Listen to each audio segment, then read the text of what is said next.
We'll call to, that was really weak, sorry about that, but we'll call to order the Board of Adjustments meeting for Thursday, November 20th, 2025. It is 1:03. Before we get started, I'll read the Board of Adjustments introduction. Hearings before the Board of Adjustments are quasi-judicial in nature. Decisions for the board are based on the record of these proceedings. To grant a variance requires a concurrent vote of 4/5 of the members of the board. To reverse or modify the determination of an administrative official requires simple majority. Evidence submitted to the board for review becomes part of the record. Appeals for the board's decision are to the Superior Court and based on the record. Appeals must be filed within 30 days of the date of filing of the board's order in the Planning Division. A hearing before the board is conducted in accordance with rules of procedure. Those who want to testify in a case are sworn as witnesses. The chairperson will recognize those that want to testify or their attorneys for presentation of evidence during the hearing. To ensure that all testimony is properly recorded, please come forward to address the board, state your name, address, and speak clearly. Before we go forward, would anyone that's going to speak today to be sworn in? I'll ask that staff, members of the public, and applicants will stand and raise their right hand. All right. Do you swear that the testimony you're about to give is the truth, the whole truth, and nothing but the truth? Thank you. All right, thank you. Our next item is going to be the approval of the minutes from our October 16th, 2025 meeting. If there isn't any changes, I'd entertain a motion of approval. So moved. All right, there's been a motion. No worries. Is there a second? Second. All those in favor say aye. Aye. Anyone opposed? Those passed unanimously. Our next item is new business. It's 100 River Rock Way, a variance to the Legacy Code, just City Code, Section 18-556, vision clearance standards to allow an existing wall adjacent to a proposed driveway within a site distance triangle. This is one that's been asked for a continuance. Yes, the applicant has requested a continuance to the December 18th meeting. All right. Does anyone have any questions? Or if not, a motion for that continuance? Make a motion that we continue item 100 River Rock Way to the December 18 Board of Adjustment meeting. All right. Thank you. Is there a second? Second. All those in favor say aye. Aye. Anyone opposed? That moves on. The next item is item 2. It's 1810 Montage Lane, the variance to a Legacy City Code 18-204 urban mixed-use setback requirements and Section 18-308 to allow an in-ground swimming pool within the required setback. Catherine, you're... Thank you, Chairman, members of the board. Yes, the case before you today is a request for a variance setback requirements for a swimming pool in the urban mixed-use Legacy District. The subject property is part of Airlie at Wrightsville Sound subdivision, which was rezoned from R15 to a conditional urban mixed-use district in 2017 to facilitate the development of a higher density residential neighborhood. The property across Airlie Road, commonly known as Airlie Gardens, is zoned R20 Legacy District. The subject property contains a single-family dwelling that was constructed earlier this year. Upon inspection of the property for the zoning final in September, the city's inspector determined that a swimming pool was under construction without the required permits. Since this property is located in a mixed-use district rather than a typical residential zoning district, the setbacks for swimming pools are based on those district requirements, or 5 feet in this instance. All portions of the swimming pool, including attached decking and equipment, must be located outside of the required setback. This photo of the subject property looking north shows the portion of the pool coping that extends into the required setback on the north side property line, approximately 1.5 feet, and you can see the pool equipment, which is fully located within the required setbacks, and a required 5-foot non-municipal easement along the east property line. On or about October 6th, 2025, the applicant submitted a request for a variance to allow an encroachment into the required setbacks for a swimming pool in the urban mixed-use Legacy District. I'd like to submit the case summary and all attachments into the record, and I'm happy to answer any questions you may have of city staff. Is a permit always required for a pool? Yes, sir. Thank you. Anybody else have questions? Catherine? All right, thank you. Thank you. All right, we'd ask if the applicant would like to speak. Thank you. Good afternoon. My name is Amy Schaefer. I'm here on behalf of the applicant. I have a brief presentation. We want to thank Ms. Thurston As you can see from the packet, the original citation was actually stating that there was a 10-foot requirement for the setback. That's the current code for residential zoning, but this is zoned UMX. So Ms. Thurston was able to clear that up before we brought this variance forward. As you can see, the landscaping is in, the pool is in, the house is constructed. The property owners had been working on the pool and the house for quite some time. Various people had come out, they had gotten permits for everything else, and just simply did not realize that you had to have a separate permit for the pool until the zoning inspector came out and let them know that. At that time, I have some background, but Ms. Thurston covered all of that. At that time, it was discovered that the pool was not set back appropriately for the 5-foot setbacks, and I apologize. And so here's a picture of the pool. Right now, Ms. Thurston said that none of the decking could be in. It was our understanding that it was to the dip. So if you're looking at that to the dip, it's 4 feet 8 inches.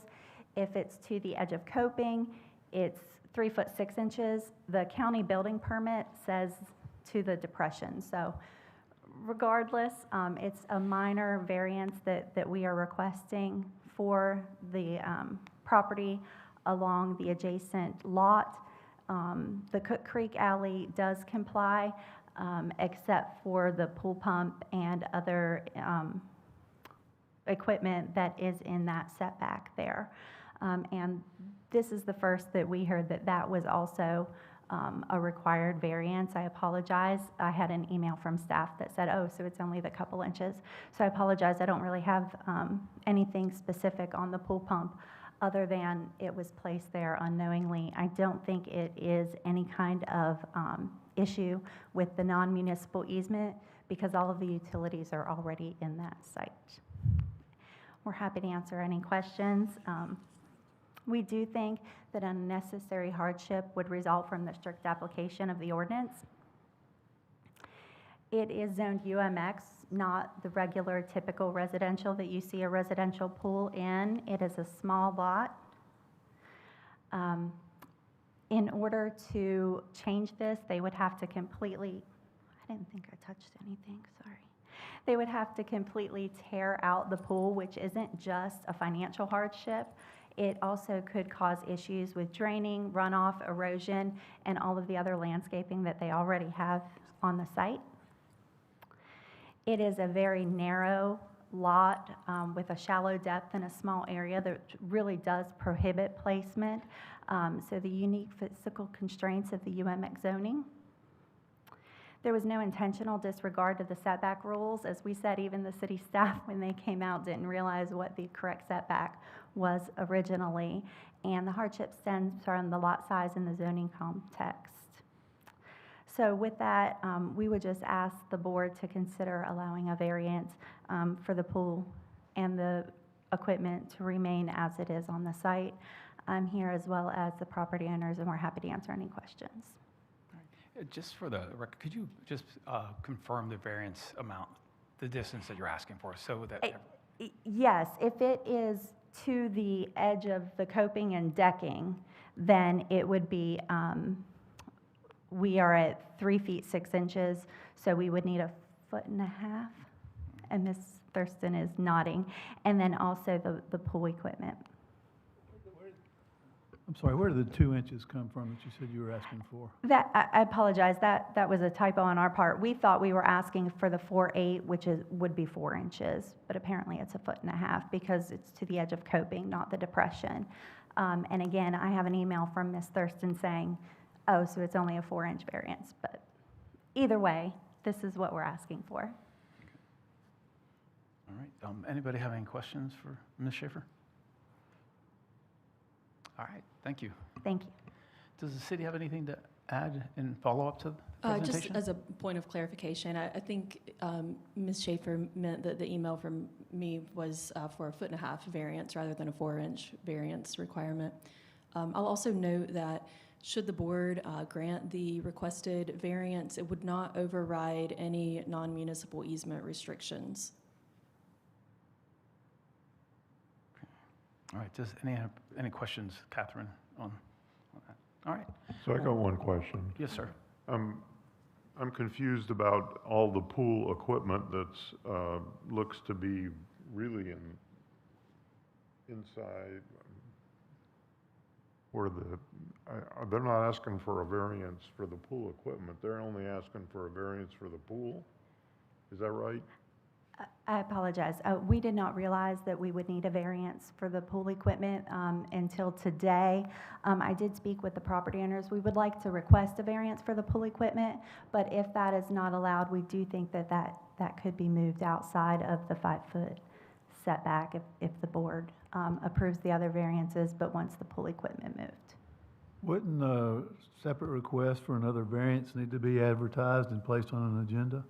No, because the request was for a setback to the pool requirements, which would cover the equipment and the pool itself, and that was properly advertised. Okay, thank you. All right, so to verify the request, so we have the 1.5 feet for the pool, but then we have a larger variance for the pool equipment. Okay. Anybody have any other questions of the applicant before we go into the evidentiary? Anything else? Ms. Schaefer? No, that's all. Anything Thank else, Catherine? Just again, should you choose to grant the variance, if you could make note that it would not override any non-municipal easement restrictions. Well, if we grant the variance and required the pool equipment to be moved out of the right-of-way, that would resolve that issue, correct? It is on their property, so it isn't in the right-of-way. It's just located completely within that 5-foot non-municipal easement. Okay. All right, any other things before? All right, I'm going to go ahead and open up the evidentiary hearing. This is for parties that have additional information that is relevant to this matter. Anyone that would like to speak? All right, being there are none, we'll go ahead and close the evidentiary hearing. Does the city have any additional information they'd like to present? Ms. Schaefer, do you have anything else you'd like to? All right, we can move forward to what is the wish and the will. Well, I just, we see these pool variance requests not too infrequently, and there's a fairly common denominator that if they are permitted, the pool's kind of put wherever everybody wants it, and then they come to us and say, hey, forgive us, we're sorry. And, the reason I asked the question initially, is a permit required for a pool, is I was not I just was not aware that a permit wasn't always required, which it is always required. And the swimming pool company, any swimming pool company should know that there's a permit required for a swimming pool. And that, we seem to be asked for forgiveness a lot of cases on swimming pools, just for what it's worth. Anybody else? Questions or discussion?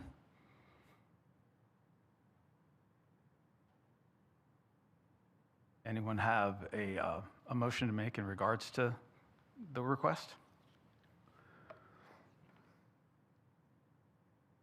I mean, I'll say this, the only, I guess, finding of fact that I am sort of teetering here is the hardship that is resulting from the actions taken by the applicant or property owner.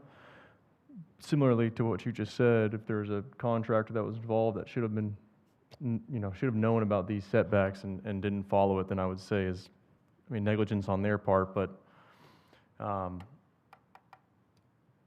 is where I'm struggling with. So if there's anyone that has any additional feedback or insight on this, to have to rip up the pool and move it for a, 1.5 feet, obviously is an incredible hardship financially. And, I just would like to hear what the other board members think. Any other thoughts? Can I ask a question of city? Since these pool variances and pool issues come up with not on an infrequent basis, is there some way that the contractors that have a permitted plan and build outside the scope of their plan and say, well, this is just what we had to do, and then they come to us and say, can you forgive us? Is there a way that there can be additional inspections or additional oversights or fines levied or something? Because this seems to be a not too uncommon thing, just to build it like you want to and then ask us for forgiveness. We do have one particular pool contractor that you guys are familiar with because they did request several variances over the past couple of years. We have now flagged them in our system so that whenever they do submit for a permit for a pool, we schedule inspection 30 days out from that application issuance just to check and make sure that they're meeting the setbacks. In this instance, no permit was applied for, so we weren't Right, put on I notice understand. that they were constructing Which is a something. separate issue. Yeah. Okay. Well, I mean, you know, I kind of think I'm going to hold my nose and make a motion that we approve the 1.5 foot variance request based on the 4 findings of fact with the requirement that the pool equipment be moved out into the compliance with the setbacks. I second that. All right, there's been a motion and a second based on granting the variance, but requiring that the pool equipment be moved within the variance Into setback? or- compliance. Compliance, Yeah. okay. And also to state that it would not, Override the right of way. right, okay, all right. So is that your second okay with that? Yeah. All right. Okay, there's been a motion and a second. All those in favor say aye. Aye. Anyone opposed? That passes unanimously. All right, we'll move on to item number 3. Item number 3 is 3436 River Road, the variance for section 18-494, requesting relief from installing a sidewalk for a position along the frontage of the property. And Zach, you're doing this one?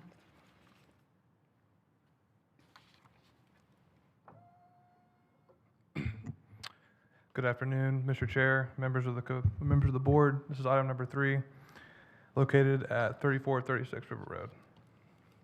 The subject property is located at 3436 River Road. The proposed new construction consists of the expansion of the current Southside wastewater treatment plant along River Road. The site is currently zoned industrial. The site is currently utilized by the Cape Fear Public Utility Authority for wastewater treatment.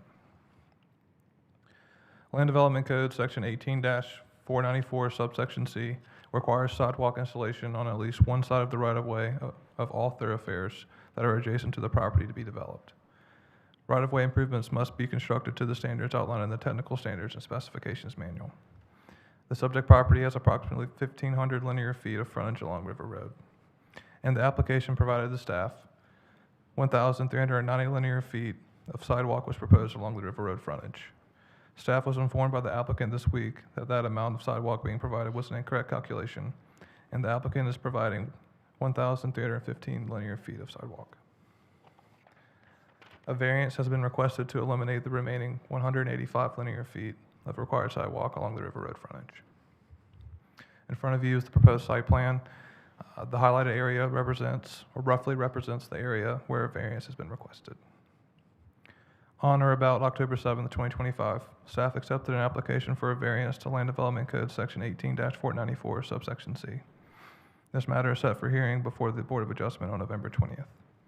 Should the Board of Adjustment grant the requested variance, staff suggests that the applicant be required to pay a fee in lieu of any portion of the sidewalk not installed. This concludes staff's presentation.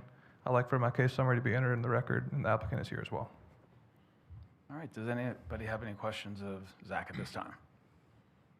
All right, thank you. Well, would the applicant or the agent for the applicant like to present?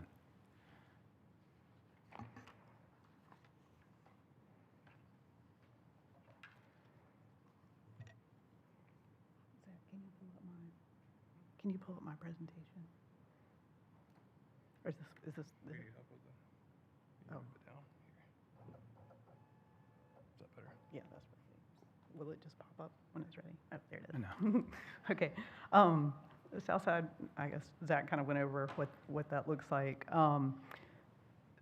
The 3436 River Road. Yeah, I'm sorry, just for the record, could you state your name? Oh, I'm sorry. I'm Thank Robin you. Austin with McKim and Creed. All right, thank you. I knew who you were, but. Okay. But we're requesting a slightly shortened, like Zach said, the frontage is 1,500 linear feet. I know this is all written in your thing, so I'll just go kind of to the maps here. So this is the northeast corner of the site. We're providing that sidewalk all the way down. And then when it comes down, we're cutting it short there by 185 feet. The reasons for that are a couple different things. Obviously, the enforcement of that would just create an unnecessary hardship, and that the corner has some really steep slopes, and I can kind of show you on here. I guess I can't zoom in, but the slopes down there start really steepening up at that southeast corner, and they're about 24% cross slope along there. It's also a drainage point. I guess you can't see it very well in here, but there's a low point, a natural low point in that area that has no connectivity. It doesn't have a way to get out. It basically naturally infiltrates there and then goes onto the waste management property site, which is the property to the south. And that also doesn't have any connectivity as far as drainage is concerned. So there's some existing and proposed. Let me show you. It's kind of hard to see on here, but this is the proposed manifold. And I realize it's turned. Let me show you on here. The proposed manifold there. And you can see here how many pipes are located there in River Road that we're trying to avoid. So that's one of the reasons as well for cutting that sidewalk short. And so that's one of the main hardships. I guess the southeast corner just doesn't have any drainage outfall and collects runoff naturally. A drainage swale and a low spot on the waste management site just lacks connectivity. And in addition, that existing process piping is there. Third, these conditions are just long-standing. I mean, obviously, the plant's been there a really long time, I think since 1972, and it was built for treatment, not for pedestrian frontage. So the existing slopes and drainage patterns were there and weren't they were inherited. They weren't caused by the applicant or any recent modifications. And then finally, the purpose of the ordinance is to improve pedestrian connectivity. We are providing the 1,315 linear feet of sidewalk along the frontage, which is about 88% of the frontage. But omitting that last section would be very helpful to us because, as you know, I don't know what you've read in the news, but we're really struggling budget-wise. We've had to remove the digesters from this project. We've really slimmed down the project as a whole, and so extending that sidewalk for the full frontage, we'd have to do some significant grading improvements in there, as well as some drainage improvements to make that work. And also, if we do drainage improvements, we've got to get it out to the river, and right now there's not any connectivity on that side. And so I think it's about 1,700 feet or so to get it out to the river. This low point is lower than the proposed storm infrastructure for this site. And so we would have to basically go along the property boundary to get it out to the river if we did those drainage improvements. So I understand there's a payment in lieu on the table, I guess, for that. And, do we have an amount for that? Yeah, I was going to ask, is there a way to calculate an estimate on that? The payment in lieu for sidewalk occurs at $35 per linear foot. So roughly, double check my math. I'm not the best at math, but I came up with $6,475. Wait, is it per square foot or per linear foot? Linear Per foot. linear foot. Oh, okay. So I guess my response to that is whatever you charge in excess, if it's a payment in lieu or whatever for that non-install, just know that goes back to the city residents because they're going to have to pay for, obviously the sidewalk, the 1,315 linear feet of sidewalk to try to meet the intent of the ordinance, plus this payment in lieu will all be back at CFPUA customers, which I am one of, so just trying to save money where we can. But anyway, that's all I have to say on that. Are you connecting to a sidewalk on the north edge that's already there? I'm sorry, say that again. Are you connecting to a sidewalk that's already there on the north end? No, there's not a sidewalk on either end. I Okay. mean, this is an industrial area. I don't think anybody's traveling on that. I can There's go not, back. from the port to this site, there are no sidewalks. Right. And then, north of that site, you don't run into a sidewalk till you get to Independence Boulevard, which is about a half a mile away, I think. And I would say on the south side, you've got that waste management, which has been there a long time. I can't imagine that they're going to extend sidewalk along there at any time in the future. I think the roundabout to the south there at Independence has sidewalk on the other side. So, if it's an option to make basically a 90-degree turn here at the southeast end of this where it stops short, make a 90-degree turn with a crossover across, that may make more sense because the property across the street, I believe, is owned by the city. And you guys would be able to extend sidewalk if you wanted to. That would be much more likely than waste management putting sidewalk. Anyone have other questions? Are there sidewalks on the other side of the street? No, There's none. No. there's none around here. I mean, There's none around here, and you're yeah. being required to. Right. Okay. All right. Other questions? Anyone? All right. Thank you. We may have some other ones, but appreciate it. Thank you. Does the city have any follow-up to the applicant's presentation? All right. We'll move on to opening up the evidentiary hearing. This is time for parties that have additional information relevant to this event. Anybody like to speak? All right, we'll go ahead and close the evidentiary hearing. Is there any additional information from the city? Zach? Any additional from the applicant? All right, okay. Well, what is the wish? But I drove down there, and like I said, there's no sidewalk really from Shipyard Boulevard, the port, down to this site. And I couldn't get north because the road was closed, but the presentation says that the nearest sidewalk is more than a half mile north at Independence Boulevard. And there are no sidewalks on either side of the road. So I really don't have a problem with the variance request at all. Anybody else? Does anyone have a motion related to the variance? Yeah, I'd make the motion to approve the variance. Okay, there's been a motion to approve the variance. Is there a second? Second. All right, it's been seconded. Excuse me, Yes, Mr. Chair. yes, sir. Point of clarification, we didn't address the mitigation payment. Yes, yeah. Related to your variance, there's actually a payment in lieu, thank you for catching that. A payment in lieu of it. It was based approximately at $35 a square foot. Linear foot, sorry. Then yes, we could add that to the motion. So the motion is approval with the additional paid in lieu of, is that correct? Correct. All right, is there a second related to the revised motion? I'll second. All right, being said, all those in favor, say aye. Aye. Anyone opposed? That passes, thank you. That is our last item for today. Is there any additional information from the city? No, nothing further from the city. All right. Hey, since December's gonna be such a long meeting, y'all gonna provide lunch? We were discussing that earlier today. And actually, I would like to introduce Dennis Licari. I don't believe that the board has had the opportunity to meet him, but he's our new chief of staff for the city of Wilmington. Good to meet you, thank you. All right, if there isn't anything else, we'll go ahead and adjourn. All right.